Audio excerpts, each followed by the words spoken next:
Porque a graça, ela é a desgraça da religião. A graça representa a desgraça da religião. A graça acaba com a religião. A graça desfaz todos os mecanismos que uma religião precisa, às vezes, para se manter. Eu vou depois explicar melhor sobre isso. Você deve estar dizendo, peraí, mas isso daqui não é uma religião? Eu vou explicar em que sentido isso faz sentido. Mas antes de falar sobre a graça como desgraça da religião, e a religião como desgraça da graça, eu queria definir e pensar graça com vocês.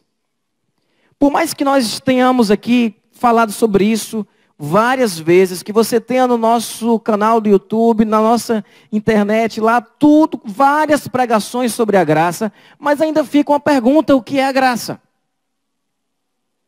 O que é essa graça? E aí nós podemos dizer de forma de que graça é amor imerecido. Graça é amor imerecido.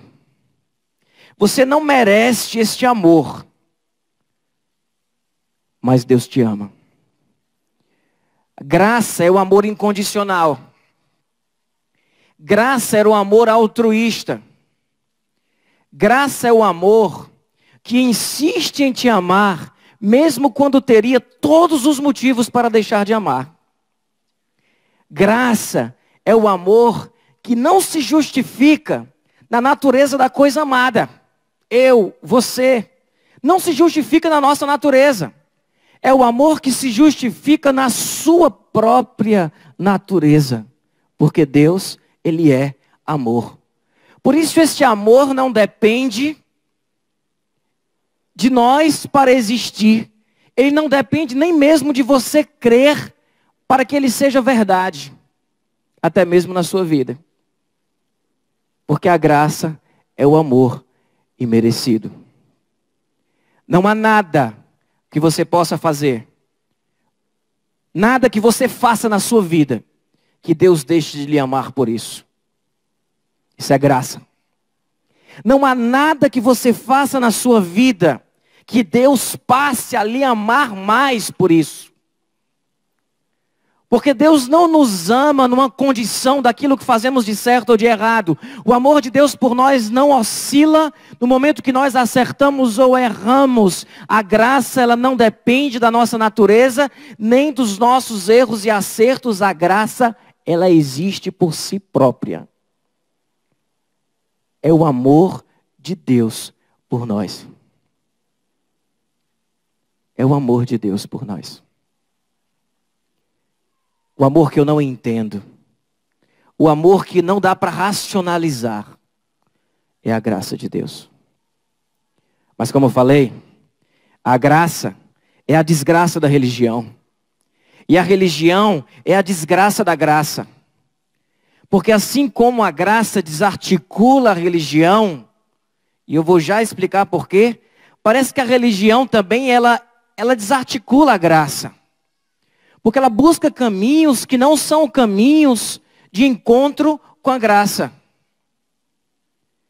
E se tivermos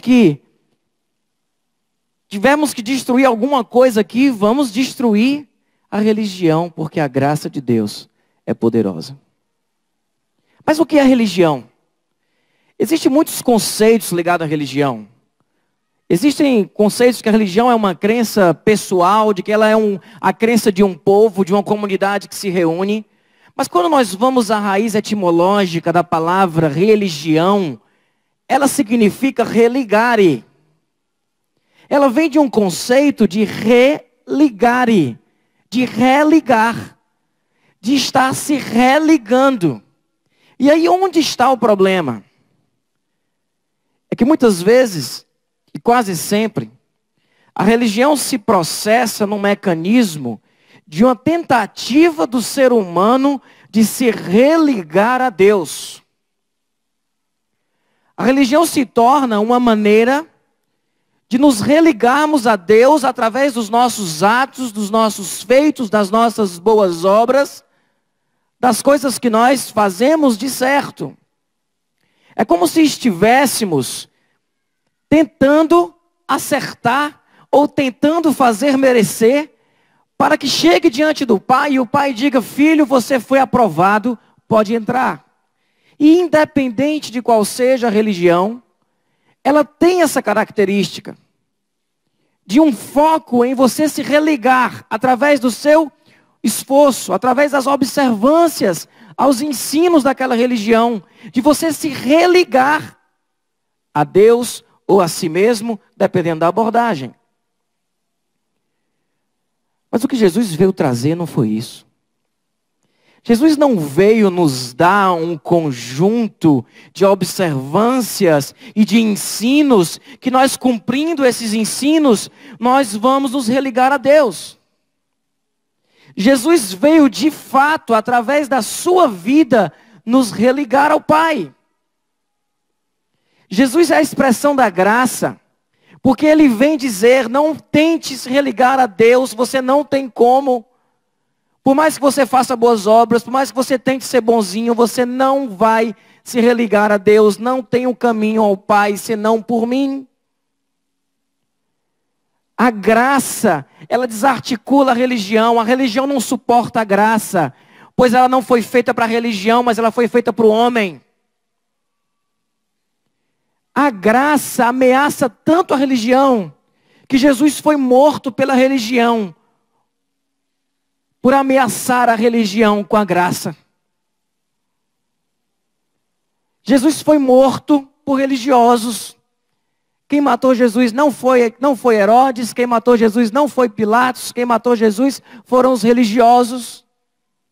Porque não suportaram a graça, porque a religião não suporta a graça. A graça desarticula todos os processos da religião.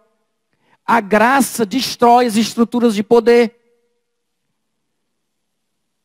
Ela quebra a hierarquia. A graça atrai pessoas nocivas para a comunidade politicamente correta. E Jesus andava cheio de macelados do lado dele. Jesus andava cheio de pecadores ao redor dele. Isso incomodava a religião. Isso incomodava a religião dos politicamente corretos, da comunidade politicamente santa. Isso incomodava profundamente. As pessoas queriam posições, Jesus dizia: não, se você quiser ser o primeiro, que seja como escravo. Que você seja o servo. Jesus lavava os pés das pessoas. Pedro não queria deixar, dizia: mestre, mas o senhor é o mestre, eu sou discípulo, o senhor quer lavar os meus pés? De forma nenhuma o senhor lavará os meus pés. Jesus diz: se eu não lavar os teus pés, não tem parte comigo. Jesus desarticulou uma série de coisas. A graça mostra que todos nós somos iguais. A graça mostra que nós não merecemos. Essa graça, ela é maravilhosa. E existem algumas fases do pecador no encontro com a graça. Existem fases diferentes. E eu diria que a primeira fase é a fase do encantamento. Quando, conhecendo esta graça, que me aceita, que me ama, que me acolhe, que me recebe, essa graça que me ama incondicionalmente, nos encantamos com isso. Mas logo vem uma outra fase também, que é a fase do alívio. Nos sentimos aliviados e não precisarmos fazer tudo certinho para podermos termos a salvação, de que não é pelas minhas obras, é pela graça de Deus, não é pelo que eu faço, mas é pelo que Jesus fez. Não é pelo meu feito, mas é pelo feito de Cristo. Vem um alívio. Jesus diz: vinde após mim, todos que estão cansados e sobrecarregados, eu vos aliviarei. Vem um alívio. Mas logo depois, meus irmãos, vem uma fase do medo e do desconforto. Porque esta mesma graça que nos encantamos, esta mesma graça que nos aliviamos com ela, ela nos assusta. Porque ela começa a desarticular os nossos processos religiosos. Ela começa a nos mostrar que nós não somos melhores do que ninguém, que eu sou igual, que o John Newton é igual a você, não importa se ele foi do navio negreiro, não importa se ele foi capitão de um navio negreiro.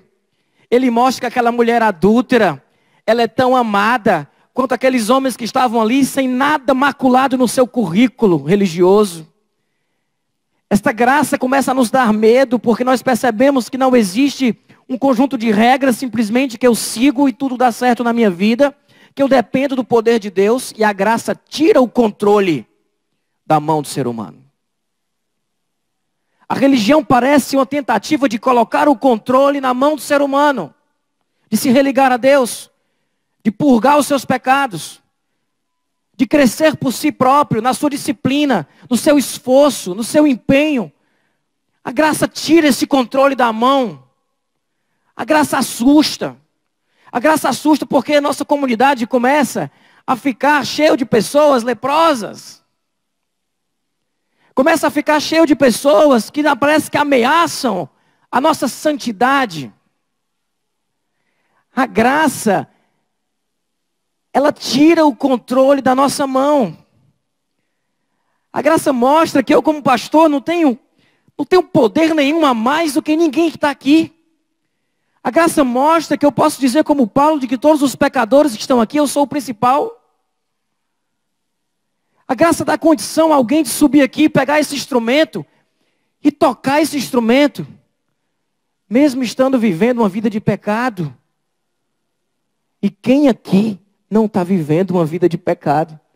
Quando a palavra diz que se nós dissemos que não temos pecado, nós somos mentirosos. E a verdade não está em nós. A graça nos assusta. Primeiro nos encantamos, isso parece ser um passo quase que natural de quem se aproxima também da Candeias. Primeiro se encanta com a graça, depois se sente aliviado, e depois começa a ficar com medo e sentir desconforto. Porque aonde vai dar essa liberdade toda? Onde que isso vai dar? E nós queremos meio que tentar voltar alguns mecanismos da religião que foram desarmados, algumas bombas relógios que a graça desarmou, algumas linhas de campo minado que a graça foi lá e chutou todas as minas, jogou tudo fora. E a gente fica tentando botar a mina de novo, tentando puxar a cordinha, tentando colocar a grade aqui e dizer aqui não. Mas aí não dá mais para fazer isso. Porque se estamos na graça, estamos na graça. E esse amor é incondicional. Ele não tem exceções. Ele não tem exceções. Paulo, quando escreve aos Gálatas, Paulo está tratando isso. Eu imagino aquela igreja de Gálatas cheia com pesos da lei, dos judaizantes, de um peso da lei, de ter que cumprir toda a lei. E quando chegar no final ainda não sabe se vai ou se não vai. E chega o evangelho, aí vem a fase do encantamento, a fase do alívio. Mas aos poucos, parece que a igreja de Gálatas quer começar a voltar a algumas coisas. Ela está meio que dizendo, não, isso daqui está errado. Eu estou sem controle. Eu não sei mais como é que as coisas funcionam, não tenho mais fórmulas na minha mão. Então eu quero voltar a viver o que eu vivia antes, porque era seguro. Era seguro. Era facinho de entender. A gente não tinha que confiar tanto, era só seguir aquilo. E aí Paulo escreve aos Gálatas,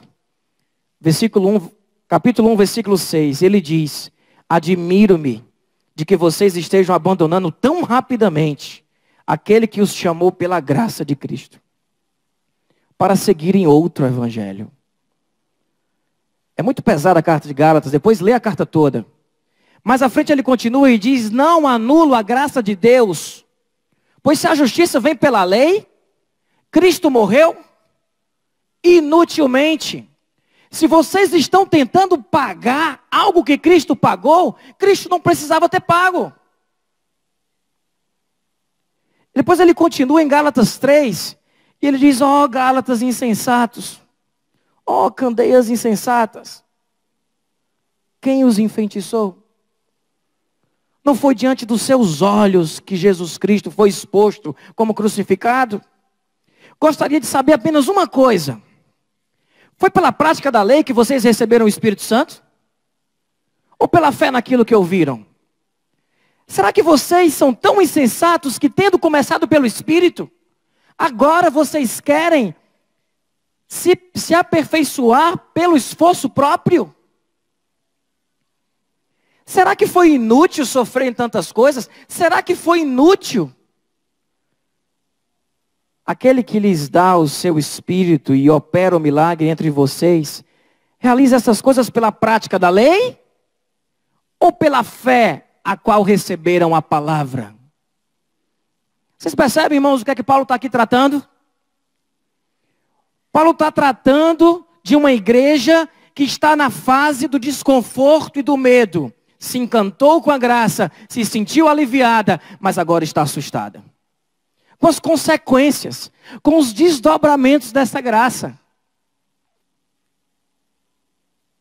E nós muitas vezes nos encontramos assim.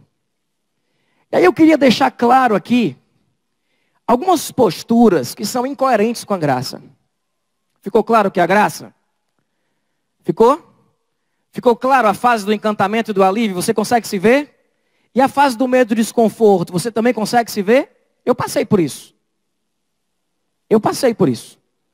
Se alguém aqui está sentindo está vivendo a fase do desconforto e do medo, eu quero dizer para você que você não é um extraterrestre ou você não é um desprovido de fé. Eu passei por isso fortemente em 2011 e 2012. Fortemente. E todos nós temos o direito de vivermos a fase do desconforto e a fase do medo.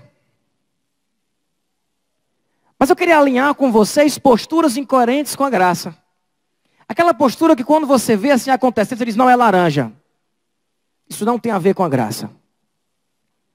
A graça não condiz com isso. É incoerente dizermos que cremos na graça e que somos salvos pela graça e agimos desta forma. Eu queria deixar isso claro para você.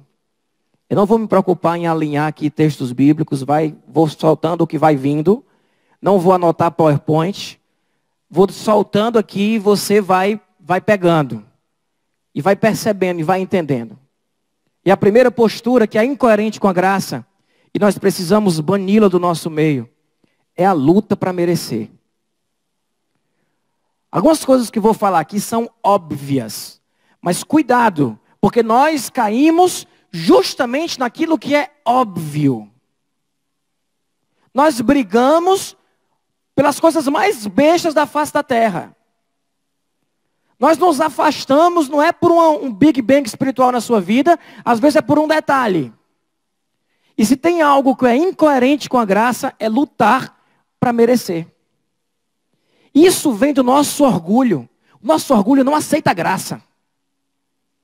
O nosso orgulho não aceita a graça, ele luta contra a graça. Porque a graça luta contra o orgulho.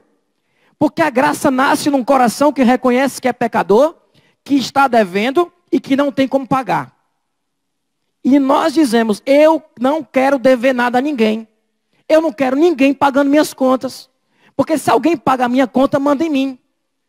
E eu quero eu mesmo resolver os meus problemas. Não fui eu que fiz as coisas erradas? Pois agora eu vou resolver. E lutamos para merecer. Quem paga as minhas contas sou eu. Então quem vai pagar os meus pecados sou eu. Sou eu. Sou eu que vou fazer merecer esse céu. Não quero céu de graça, não. Não sou mulambento nem miserável para receber céu de graça. Vou fazer por merecer. Quero chegar na glória e quero o Pai olhando para mim dizendo, filho, você é o 10. Vai chegar direto para fazer parte da Trindade.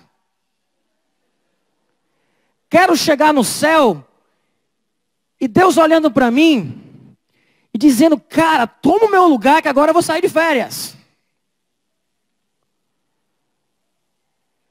Eu tenho certeza que eu vou chegar no céu e dizer, Deus, muito obrigado por me amar mesmo sem eu merecer. Deus, eu só estou aqui pela tua graça. Porque nada do que eu fiz, nada do que eu fiz me faz merecer qualquer coisa diante de ti. São trapos de imundícia diante do Senhor. Dizer que é isso, pastor, Deus não vai ser desse jeito aí não. O senhor plantou uma igreja, ajudou, foi gente. É possível, vai chegar lá no céu e vai chegar lá merecendo, não é não? É não. E aí está o problema. Quando de uma forma que nós não percebemos, eu quero que você analise não só as suas atitudes, mas o seu coração e as suas intenções. Se você tem vivido para tentar merecer, você está vivendo religião. Se você tem vivido porque se você não fizer, cai um raio na cabeça. Porque se você não fizer o que tem que fazer, você vai chegar e não vai ter bênção na vida após a morte. Você está vivendo religião. Porque o evangelho de Jesus é: meu filho, você não tem como pagar esse negócio. E eu paguei por você, eu vou pagar por você. E você recebe como pecador miserável que é. A graça nasce no reconhecimento de que nós somos miseráveis e pecadores. E isso é muito difícil para a gente. Por isso a gente quer, às vezes, mesmo assim, continuar tentando para ver se a gente merece. Uma outra coisa terrível é a troca de favores. Quando nós estabelecemos um comportamento de troca de favor com Deus. Se você dá o seu dízimo para Deus te abençoar, você não está agindo pela graça, você está agindo como um religioso inescrupuloso. Se você está servindo para que Deus olhe o seu serviço e abençoe a sua família, você não está confiando na graça. Você está achando que Deus vai cuidar de ti só se você servir. Que se você não servir, Ele vai te fulminar. Você não está confiando na graça. Quem primeiro deu a Ele para que possa dele depois receber alguma coisa? Ninguém dá nada primeiro a Deus. Deus sempre dá primeiro. Se nós damos alguma coisa a Deus, nós não estamos dando, nós estamos retribuindo o que foi dado. Nós estamos agradecendo. Por isso a ação de quem entende a graça não é uma ação que faz para quê. É alguém que faz por quê. Eu faço porque foi feito. Eu me dedico porque foi feito. Eu amo porque me amaram. Eu dou porque me deram. Eu cuido porque me cuidaram. E é isso, a palavra diz que nós o amamos porque Ele nos amou primeiro. Às vezes a gente faz essa troca de favor com a igreja, né? De quem faz mais na igreja, tem mais direito. Tem uma brincadeira que o pessoal faz que diz que esse lado aqui é dos dizimistas. Porque ele é mais ventilado.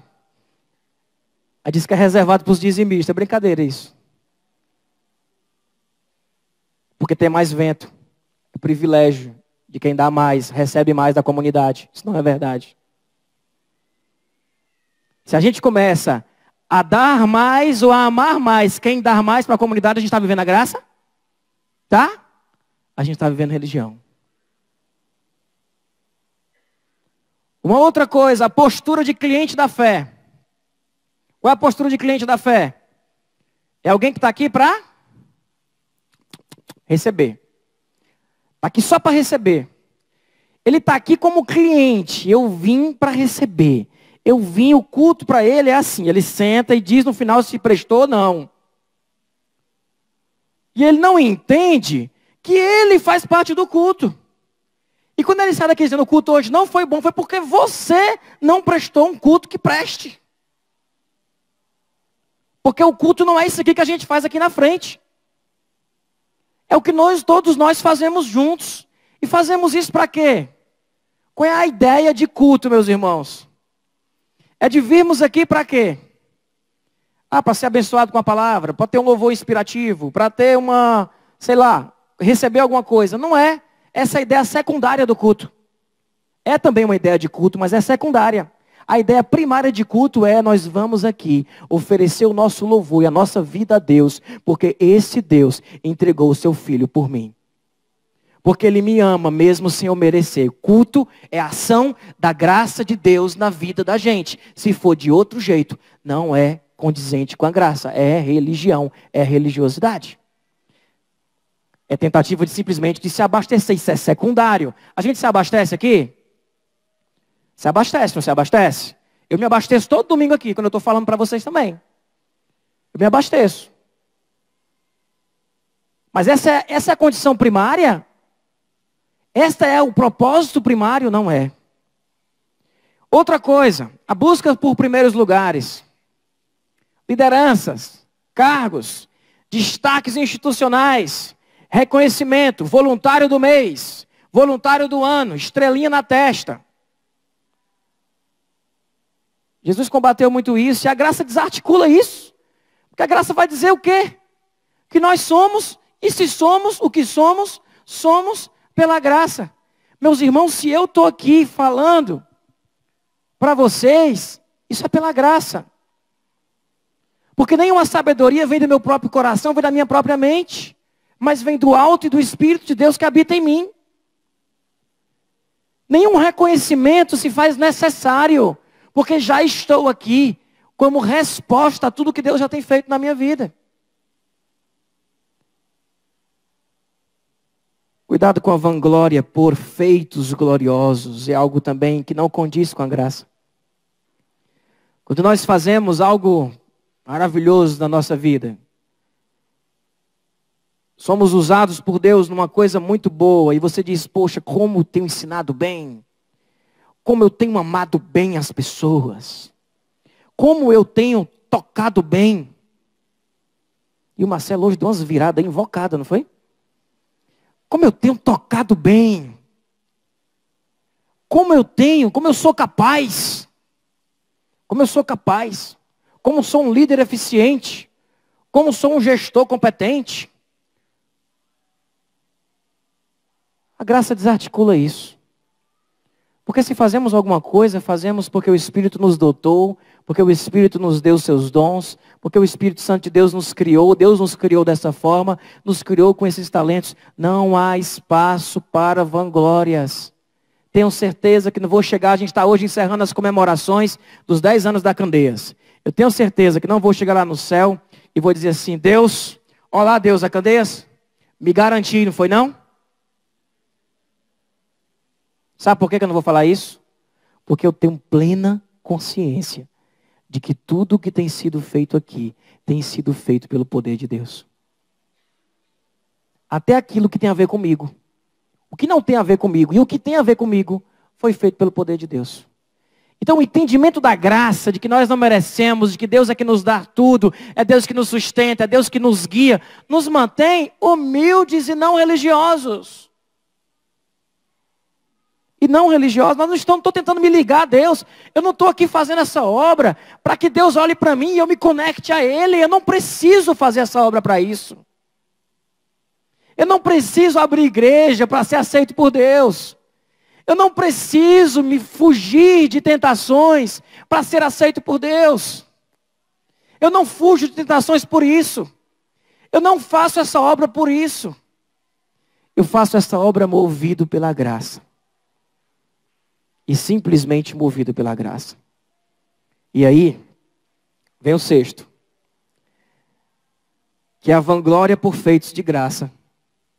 Sabe o que é isso?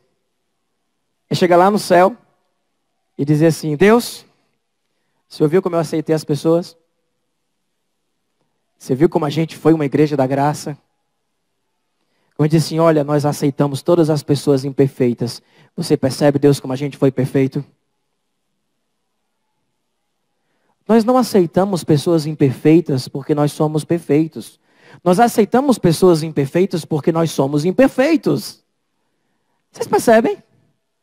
Se eu estou aceitando pessoas imperfeitas por uma motivação, por achar que eu sou bonzinho demais e sou perfeitinho, eu estou vivendo algo muito diferente da graça. Eu estou vivendo uma religiosidade da graça. Eu aceito as pessoas imperfeitas porque me reconheço imperfeito. Porque não faz sentido não abraçar o imperfeito, se imperfeito sou. Percebe a diferença?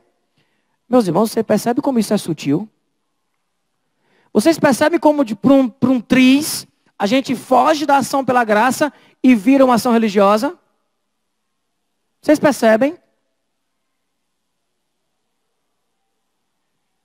Outra postura incoerente é a postura de guardião da moral alheia.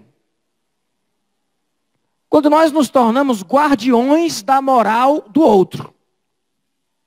E Jesus bateu valendo com isso aqui.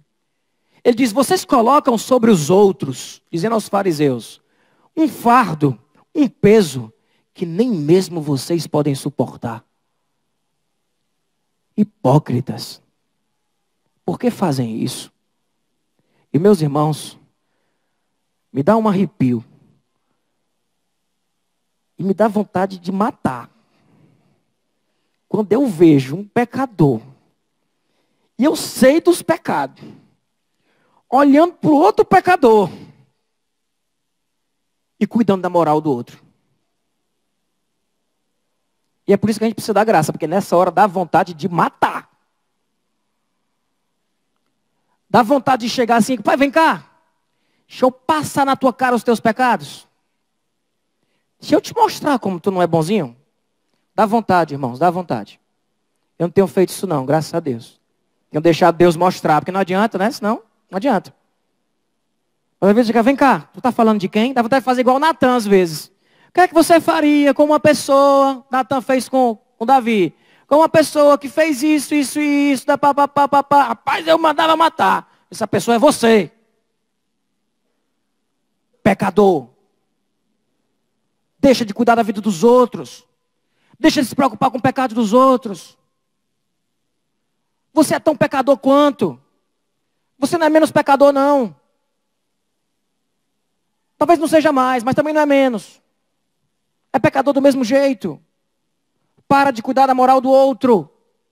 Para de ser fiscal da vida dos outros. Para de analisar a vida dos outros para saber se aquela pessoa pode ou não pode fazer o que você acha que pode ou o que você acha que não pode. Porque eu não tenho condição de fazer isso, sou pastor, eu conheço de perto. Você tem? Não tem. Não tem.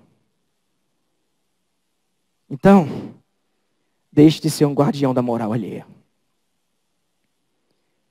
Outra postura que não tem a ver com a graça, é medo de pecador. Porque se você diz que entende a graça, que vive a graça e vive com medo de pecador, a tua graça serve para quê? Para tu cuidar, para tu se aproximar de quem é bonzinho? Já pensou Jesus? Não, o amor de Deus, eu vim anunciar a graça, chegava o pecador. Ele, não, peraí, vai para lá, macho.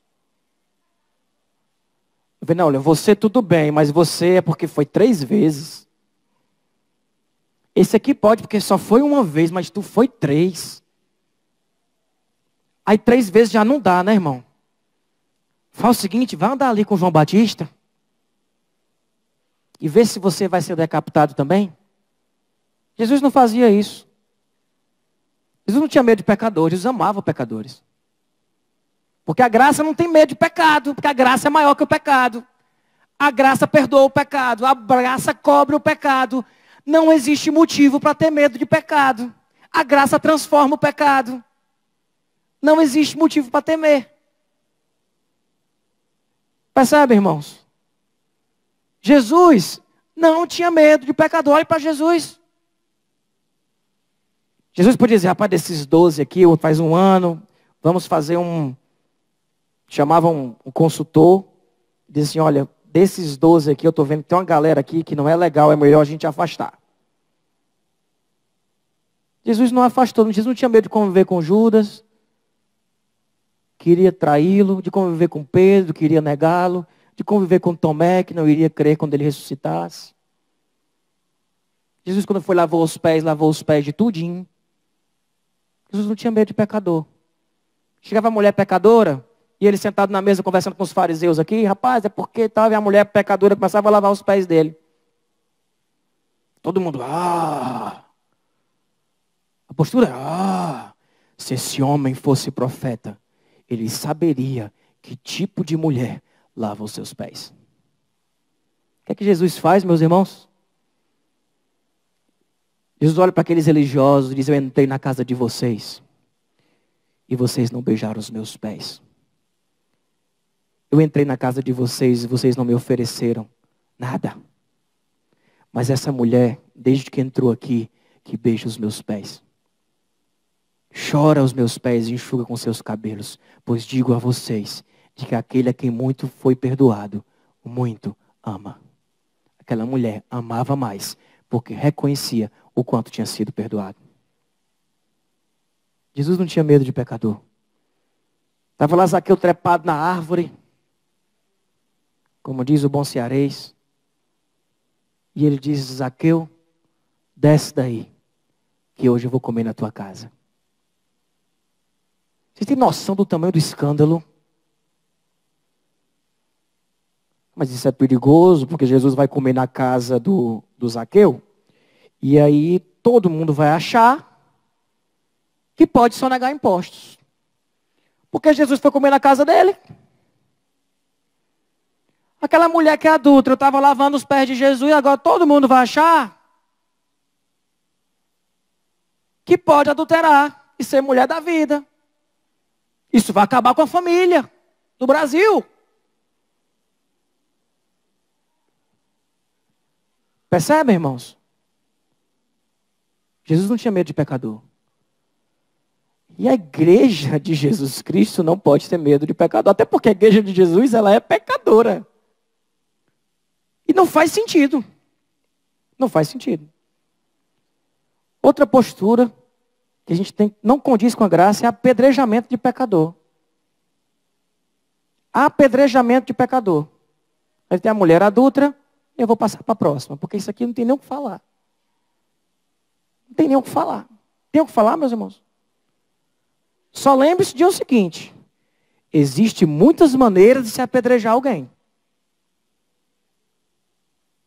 E se tem um lugar do nosso corpo que joga pedra como ninguém, não é a nossa mão, é a nossa boca. Se existe um lugar do nosso corpo que joga pedra como ninguém, não é a nossa mão. Se você jogar com a mão, você erra, mas com a boca você vai na testa. É uma mira e uma potência impressionante. A pedra que nós jogamos da nossa boca.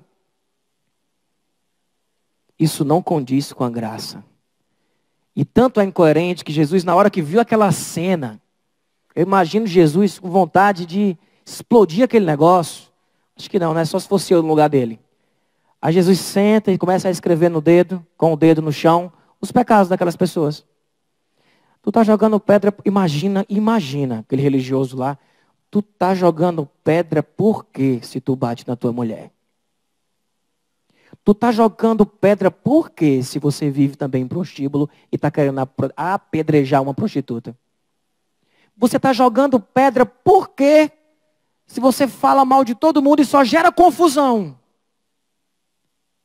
Você está falando, está querendo jogar pedra porque Jesus começa a escrever. O que acontece? Começa a sair um por um. Quem sai é quem entendeu o seu pecado, mas não reconheceu a graça. Porque quem entende o pecado, reconhece a graça, não sai não, se ajoelha. E diz: ó Deus, tem misericórdia de mim, pecador. Tem misericórdia de mim, pecador. Uma outra postura que não condiz com a graça. Não condiz. E nós precisamos banir do nosso meio. É usar a graça para fazer o que eu quero. É quando eu pego essa doutrina de aceitação, de perdão, e uso ela para fazer o que eu quero. Paulo falou muito sobre isso. Iremos, pois, pecar para que a graça superabunde na vida da gente? De forma alguma. Iremos simplesmente porque entendemos a graça e porque onde abundou o pecado, superabundou a graça, ficar vivendo pecado o tempo todo, pecando habitualmente, como diz lá em João? iremos fazer isso, iremos manipular a graça para fazermos o que nós queremos, porque não estamos prontos a renunciar ao nosso eu, a perdermos a nossa vida, quando Jesus diz que aquele que perder a sua vida, a salvará. Mas aquele que quiser ganhar a sua vida, a perderá. Aquele que quiser vir após mim, negue-se a si mesmo, tome a cada dia a sua cruz e siga-me. Não condiz com a graça uma elaboração simplesmente para continuar fazendo o que você quer fazer, para você não ter que largar o osso. A graça não existe para dar licença a você para continuar fazendo coisas erradas. A graça existe para perdoar você pelas coisas erradas que você faz. Isso é muito sutil. Meus irmãos, existe um estudo, está no canal do YouTube também, está no site, sobre a ética da graça é superior à ética da lei. A vida que a graça vem produzir, ela é infinitamente mais justa do que a vida que algum religioso tentando simplesmente cumprir a lei pode produzir. Porque a graça de fato transforma a nossa vida. O Sermão do Monte, ele foi o ensino de Jesus aos seus discípulos que já conheciam a graça, mostrando para eles o que a graça é capaz de fazer. Porque ouvires o que foi dito. Ouvires o que foi dito. Não matarás. Eu, porém, vos digo que pela graça vocês terão condição de não se irar contra o seu irmão. Depois assiste esse estudo sobre o Sermão do Monte. A ética da graça é superior à ética da lei.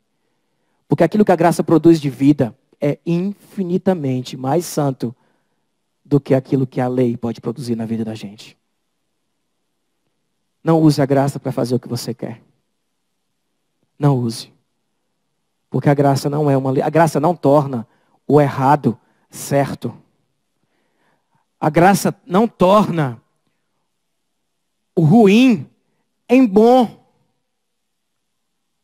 A graça perdoa e reinventa, reconstrói, restaura, cura e traz vida. Não use a graça para continuar simplesmente fazendo o que você quer.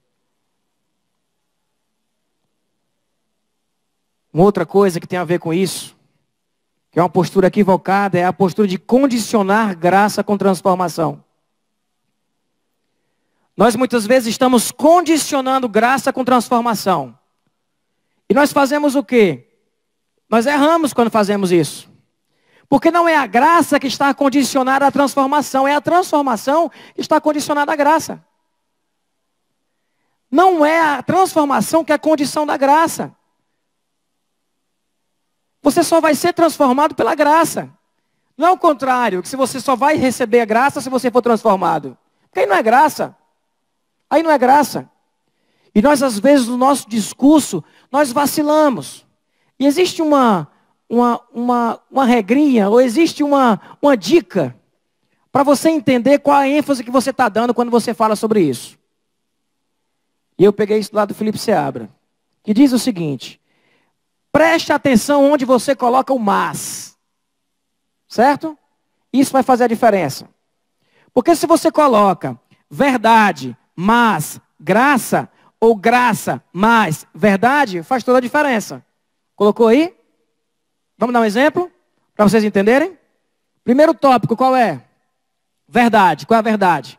Meu irmão, não é da vontade de Deus que você viva isso na sua vida. Isso não é plano de Deus para a sua vida. Você destrói a sua família com isso. Mas saiba que existe um Deus que te ama e que não vai se afastar de você. Que vai estar com você todos os dias da sua vida. E que vai te ajudar a superar a tua dificuldade. Que vai cuidar de você. Esse é o discurso da graça. O outro discurso, ele parece o discurso da graça, mas ele é o discurso da lei. Quando ele diz o seguinte: olha, Deus te ama. O amor de Deus por ti é incondicional. Mas você precisa mudar a sua vida. Você precisa mudar o pecado. Você precisa, entende? A ênfase está onde? No segundo caso. Está na mudança. Não está na graça. Então primeiro você diz o que é a verdade. E depois você conclui com aquela cobertura que diz, mas existe uma graça. existe um amor, existe uma chance, existe um poder. Quando você começa, eu sei que Deus nos ama, mas a gente não pode ficar fazendo as coisas erradas. Esse discurso é discurso legalista.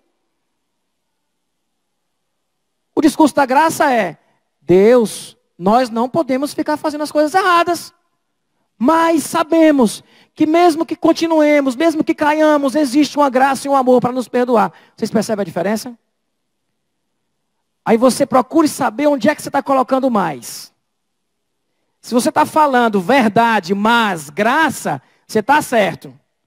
Se você está falando graça, bem rapidinho, só para dizer que Deus te ama, mas chulepe, chulepe, chulepe, chulepe.